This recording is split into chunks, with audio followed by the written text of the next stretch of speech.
اگر آپ نے ابھی تک ہمارا چینل سبسکرائب نہیں کیا تو ابھی سبسکرائب کریں اور بیل آئیکن کو کلک کر کے ہماری لیٹسٹ ویڈیوز کے بارے میں اپڈیٹ جانیں۔ سبسکرائب کیجئے اور ہم آپ کو لیے چلیں گے آپ کی فیورٹ ویڈیو کی طرف۔ بایوگرافی فریم کے ناظرین خوش آمدید۔ ناظرین اکرام، آج کی میری یہ ویڈیو صلاح الدین ایوبی کے متعلق ہوگی۔ الناصر صلاح الدین بن یوسف بن ایوب، جنہیں عام طور پر صلاح الدین ایوبی کے نام سے جانا جاتا ہے، ایوبی سلطنت کے بانی تھے۔ وہ نہ صرف تاریخ اسلام بلکہ تاریخ عالم کے مشہور ترین فاتحین اور حکمرانوں میں سے ایک ہیں۔ وہ 1138 میں موجودہ عراق کے شہر تقریت میں پیدا ہوئے۔ ان کی زیر قیادت ایوبی سلطنت نے مصر، شام، یمن، عراق، حجاز، دیار باکر پر حکومت کی۔ سلطان صلاح الدین ایوبی کو بہادری، فیاضی، حسن خلق، سخاوت اور بردباری کے باعث نہ صرف مسلمان بلکہ مسیحی بھی عزت کی نگاہ سے دیکھتے ہیں۔ صلاح الدین کو فاتح بیت المقدس بھی کہا جاتا ہے، جنہوں نے 1187 میں یورپ کی متحدہ افواج کو عبرتناک شکست دے کر بیت المقدس ان سے آزاد کروایا۔ ان کا ابتدائی دور سلطان صلاح الدین نسلاً کرد تھے اور 1138 میں کردستان کے اس حصے میں پیدا ہوئے جو اب عراق میں شامل ہے۔ شروع میں وہ سلطان نور الدین زنگی کے یہاں ایک فوجی افسر تھے۔ مصر کو فتح کرنے والی فوج میں صلاح الدین بھی موجود تھے اور اس کے سپہ سالار شیر کو صلاح الدین کے چچا تھے۔ مصر فتح ہو جانے کے بعد صلاح الدین کو 564 ہجری میں مصر کا حاکم مقرر کر دیا گیا۔ اسی زمانے میں 559 میں انہوں نے یمن بھی فتح کر لیا۔ نور الدین زنگی کے انتقال کے بعد صلاح الدین حکمرانی پر فائز ہوئے۔ صلاح الدین اپنے کارناموں میں نور الدین زنگی پر بھی بازی لے گئے۔ ان میں جہاد کا جذبہ کوٹ کوٹ کر بھرا ہوا تھا اور بیت المقدس کی فتح ان کی سب سے بڑی خواہش تھی۔ مصر کے بعد صلاح الدین نے 1182 تک شام، موصل، حلب وغیرہ فتح کر کے اپنی سلطنت میں شامل کر لیے۔ اسی دوران صلیبی سردار رینالڈ کے ساتھ 4 سالہ معاہدہ صلح ہو چکا تھا، جس کی روح سے دونوں ایک دوسرے کی مدد کرنے کے پابند تھے، لیکن یہ معاہدہ محض کاغذی اور رسمی تھا۔ صلیبی بدستور اپنی اشتعال انگیزیوں میں مصروف تھے اور مسلمانوں کے قافلوں کو لوٹ رہے تھے۔ جنگ حطین 1186 میں مسیحیوں کے ایک ایسے ہی حملے میں رینالڈ نے یہ جسارت کی کہ بہت سے دیگر مسیحی امراء کے ساتھ مدینہ منورہ پر حملہ کرنے کی غرض سے حجاز مقدس پر حملہ ہو گیا۔ سلطان صلاح الدین ایوبی نے ان کی سرگرمیوں کی روک تھام کے لیے اقدامات کیے اور فوراً رینالڈ کا تعاقب کرتے ہوئے حطین میں اسے جا لیا۔ سلطان نے یہیں دشمن کے لشکر پر ایک ایسا آتشگیر مادہ ڈلوایا جس سے زمین پر آگ بڑھ اٹھتی۔ چنانچہ اس آتشی ماحول میں 1187 کو حطین کے مقام پر تاریخ کی خوفناک ترین جنگ کا آغاز ہوا۔ اس جنگ کے نتیجے میں 30,000 مسیحی ہلاک ہوئے اور اتنے ہی قیدی بنا لیے گئے۔ رینالڈ گرفتار ہوا اور سلطان نے اپنے ہاتھ سے اس کا سر قلم کیا۔ دراصل رینالڈ حضرت محمد صلی اللہ علیہ وآلہ وسلم کی شان میں برملا طور پر گستاخی کیا کرتا تھا اور سلطان ایوبی نے اسے اپنے ہاتھوں سے مارنے کی قسم کھائی۔ یہی وجہ ہے کہ اس کے اتحادی بادشاہ کے ساتھ وہی سلوک کیا جیسا ایک بادشاہ دوسرے بادشاہ کے ساتھ کرتا۔ لیکن رینالڈ کے جرائم بہت سنگین تھے۔ اس جنگ کے بعد اسلامی افواج مسیحی علاقوں پر چھا گئی۔ فتح بیت المقدس حطین کی فتح کے بعد صلاح الدین نے بیت المقدس کی طرف رخ کیا۔ ایک ہفتے تک خونریز جنگ کے بعد مسیحیوں نے ہتھیار ڈال دیے اور رحم کی درخواست کی۔ بیت المقدس پورے 88 سال بعد دوبارہ مسلمانوں کے قبضے میں آیا اور تمام فلسطین سے مسیحی حکومت کا خاتمہ ہو گیا۔ بیت المقدس کی فتح صلاح الدین ایوبی کا عظیم الشان کارنامہ تھا۔ اس نے مسجد اقصیٰ میں داخل ہو کر نور الدین زنگی کا تیار کردہ منبر اپنے ہاتھ سے مسجد میں رکھا۔ اس طرح نور الدین زنگی کی خواہش اس کے ہاتھوں پوری ہوئی۔ صلاح الدین نے بیت المقدس میں داخل ہو کر وہ مظالم نہیں کیے جو اس شہر پر قبضے کے وقت مسیحی افواج نے کیے تھے۔ صلاح الدین ایک مثالی فاتح کی حیثیت سے بیت المقدس میں داخل ہوا۔ اس نے زر فدیہ لے کر ہر مسیحی کو مان دیا اور جو غریب فدیہ نہیں ادا کر سکے ان کے فدیے کی رقم صلاح الدین اور اس کے بھائی ملک عادل نے خود ادا کی۔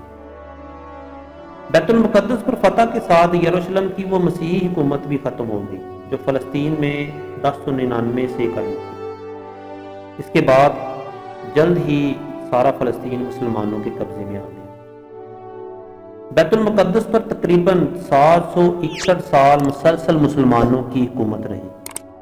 1948 میں امریکہ، برطانیہ، فرانس کی سازش سے فلسطین کے علاقوں میں یہودی سلطنت قائم کی گئی اور بیت المقدس کا نصف حصہ یہودیوں کے قبضے میں چلا گیا۔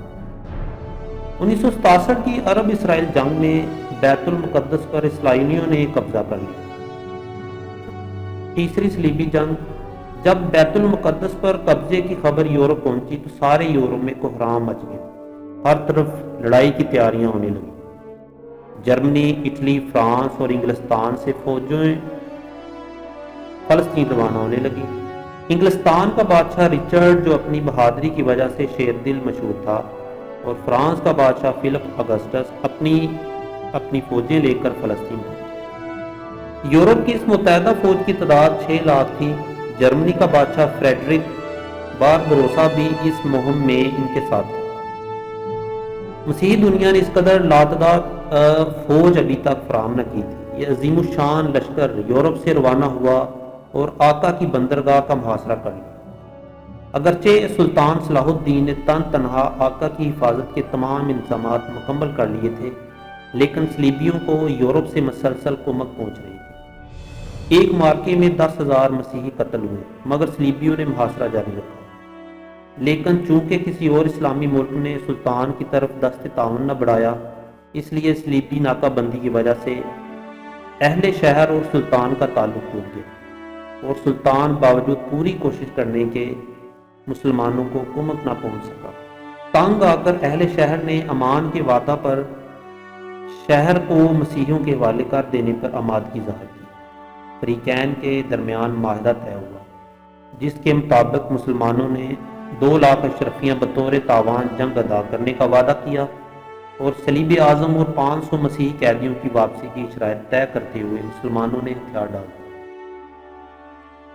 مسلمانوں کو اجازت دے دی گئی وہ تمام مال اسباب لے کر شہر سے نکل جائیں، لیکن رچرڈ نے بد عہدی کی اور محصورین کو قتل کر دیا۔ آقا کے بعد صلیبیوں نے فلسطین کی بندرگاہ اسقلان کا رخ کیا۔ اسقلان پہنچنے تک مسیحیوں کا سلطان کے ساتھ 11-12 بار مقابلہ ہوا۔ سب سے اہم معرکہ ارسوف کا تھا۔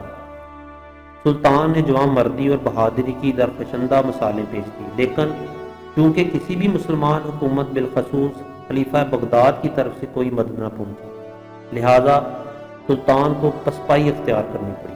واپسی پر سلطان نے اسقلان کا شہر خود ہی تباہ کر دیا، اور جب صلیبی وہاں پہنچے تو انہیں اینٹوں کے ڈھیر کے سوا کچھ بھی حاصل نہ ہوا۔ اس دوران میں سلطان نے بیت المقدس کی حفاظت کی تیاریاں مکمل کی، کیونکہ اب صلیبیوں کا نشانہ بیت المقدس تھا۔ سلطان نے اپنی مختصر سی فوج کے ساتھ اس قدر عظیم لاؤ لشکر کا بڑی جرت اور حوصلے سے مقابلہ کیا۔ جب فتح کی کوئی امید باقی نہ رہی تو صلیبیوں نے صلح کی درخواست کی۔ فریقین میں معاہدہ صلح ہوا، جس کی روح سے تیسری صلیبی جنگ کا خاتمہ ہوا۔ اس صلیبی جنگ میں سوائے آقا شہر کے مسیحیوں کو کچھ بھی حاصل نہ ہوا اور وہ ناکام واپس ہوئے۔ رچرڈ شیردل سلطان کی فیاضی اور بہادری سے بہت متاثر ہوا۔ جرمنی کا بادشاہ بھاگتے ہوئے دریا میں ڈوب کر مر گیا، اور تقریباً 6 لاکھ مسیحی ان جنگوں میں کام ہوئے۔ معاہدے کی کچھ شرائط مندرجہ ذیل تھیں۔ بیت المقدس بدستور مسلمانوں کے پاس رہے۔ ارسوف، حیفا، یافا اور آقا کے شہر صلیبیوں کے قبضے میں چلے گئے۔ اسقلان آزاد علاقہ تسلیم کیا گیا۔ زائرین کو آمد و رفت کی اجازت دی گئی۔ صلیب اعظم بدستور مسلمانوں کے قبضے میں رہی۔ تیسری صلیبی جنگ میں سلطان صلاح الدین نے ثابت کر دیا کہ وہ دنیا کا سب سے طاقتور ترین حکمران ہے۔ صلاح الدین بڑے بہادر اور فیاض تھے۔ لڑائیوں میں انہوں نے مسیحیوں کے ساتھ اتنا اچھا سلوک کیا کہ مسیحی آج بھی ان کی عزت کرتے ہیں۔ ان کو جہاد کا اتنا شوق تھا کہ ایک مرتبہ ان کے نچلے داڑھ میں پھوڑے ہو گئے۔ ان کی وجہ سے وہ بیٹھ کر کھانا نہیں کھا سکتے تھے، لیکن اس حالت میں بھی جہاد کی سرگرمی میں فرق نہ آیا۔ صبح سے ظہر تک اور عصر سے مغرب تک برابر گھوڑے کی پیٹھ پر رہتے۔ ان کو خود تعجب ہوتا تھا اور کہا کرتے تھے کہ جب تک گھوڑے کی پیٹھ پر رہتا ہوں ساری تکلیف جاتی رہتی ہے اور اس سے اترنے پر پھر سے تکلیف شروع ہو جاتی ہے۔ مسیحیوں سے صلح ہو جانے کے بعد صلاح الدین نے مسیحیوں کو بیت المقدس کی زیارت کی اجازت دے دی۔ اجازت ملنے پر یورپ کے زائرین جو برسوں سے انتظار کر رہے تھے اس کثرت سے ٹوٹ پڑے کہ شاہ رچرڈ کے لیے انتظام کرنا مشکل ہو گیا، اور اس نے سلطان سے کہا کہ وہ اس کی تحریر اور اجازت نامے کے بغیر کسی کو بیت المقدس میں داخل نہ ہونے دے۔ سلطان نے جواب دیا، زائرین بڑی بڑی مسافتیں طے کر کے زیارت کے شوق میں آتے ہیں، ان کو روکنا مناسب نہیں۔ سلطان نے نہ صرف یہ کہ ان زائرین کو ہر قسم کی آزادی دی، بلکہ اپنی جانب سے لاکھوں زائرین کی مدارت، راحت، آسائش اور دعوت کا انتظام بھی کیا۔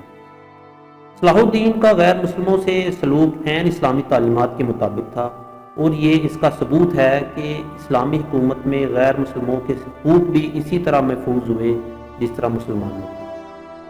نور الدین کی طرح صلاح الدین کی زندگی بھی بڑی سادہ تھی، ریشمی کپڑے کبھی استعمال نہیں کیے اور رہنے کے لیے محل کی جگہ معمولی سا مکان ہوتا تھا۔ سلطان ایک سچے اور پکے مسلمان تھے۔ انتقال 599 میں صلاح الدین انتقال کر گئے۔ اسے شام کے موجودہ دارالحکومت مسجد امیہ کے نواح میں سپرد خاک کیا گیا۔ صلاح الدین نے کل 20 سال حکومت کی۔ مورخ ابن خلقان کے مطابق ان کی موت کا دن اتنا تکلیف دہ تھا، ایسا تکلیف دہ دن اسلام اور مسلمانوں پر خلفائے راشدین کی موت کے بعد کبھی نہیں آیا۔ موجودہ دور کے ایک انگریز مورخ لین پول نے بھی سلطان کی بڑی تعریف کی ہے۔ وہ لکھتا ہے کہ اس کے ہم عصر بادشاہوں اور ان میں ایک عجیب فرق تھا۔ بادشاہوں نے اپنے جاؤ جلال کے سبب عزت پائی اور اس نے عوام سے محبت اور ان کے معاملات میں دلچسپی لے کر حل عزیزی دولت کمائی۔ صلاح الدین ایوبی کی قائم کردہ حکومت ان کے والد نجم الدین ایوب کے نام پر ایوبی کہلاتی تھی۔ صلاح الدین اگرچہ ایک دانشمند اور قابل حکمران تھے، لیکن وہ خود کو رواجی تصور سے آزاد نہ کر سکے۔ خلافت کے حقیقی تصور کو اب مسلمان معاشرہ اس حد تک بلا چکا تھا کہ نور الدین اور صلاح الدین جیسے حکمران بھی ملوکیت کے انداز میں سوچتے تھے۔ جانشینی کے معاملے میں صلاح الدین نے وہی غلطی کی جو سب سے پہلے ہارون الرشید نے کی تھی اور سلجوکیوں کے بعد تمام حکمران کرتے چلے آ رہے تھے۔ اس نے زمانے کے غلط رواج کے تحت اپنی سلطنت 3 لڑکوں میں تقسیم کر دی۔ نتیجہ یہ ہوا کہ طاقتور سلطنت تقسیم ہو کر کمزور پڑ گئی۔ پھر بھی ایوبی خاندان کے ان چند لائق حکمرانوں، جن میں صلاح الدین کا بھائی ملک عادل اور اس کا لڑکا ملک کامل قابل ذکر ہے، مصر، شام، حجاز اور یمن کو تقریباً 60 سال تک بڑی حد تک متحد رکھا۔ 648 ہجری میں ایوبی خاندان کی حکومت ختم ہو گئی اور ان کی جگہ ترک غلاموں کی حکومت قائم ہوئی جو مملوک کہلاتی۔